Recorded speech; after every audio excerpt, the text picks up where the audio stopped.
मी चर्चा केली, त्यांना हे सांगितलं की आमची एसीएस विकास खारगे यांच्या अध्यक्षतेखाली समिती आहे.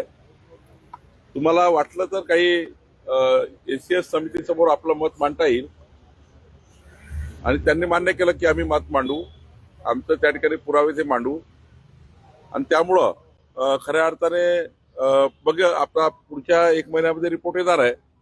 महिन्याभराचा रिपोर्ट आल्यानंतर याच्यामध्ये कोणत्या कोणत्या अधिकाऱ्यांनी काय काय केलं आहे, शेवटी जे अधिकारी सकृत दर्शनी आम्हाला दिसले आहेत, तहसीलदार आहेत, आयजीआरचा एक मुद्रांक अधिकारी आहेत, त्यांना आम्ही गुन्हे दाखल केले, निलंबन केलं, पुढे कारवाई करू.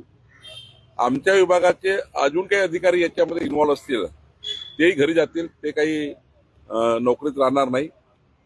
राहिला प्रश्न या व्यवहाराचा. या व्यवहारामध्ये आज आम्हाला पेपरवर म्हणजे देवाणघेवाणमध्ये पेपर जो असतो आमच्या निबंधकाकडे, त्या पेपरवर जे काही आज ऑफिशियल वाटतं त्यांना दोषी धरलेला आहे. आणि पुढच्या काळात चौकशीमध्ये जर कोणी त्या ठिकाणी अजून दोषी असेल त्यांच्यावरही कारवाई होईल.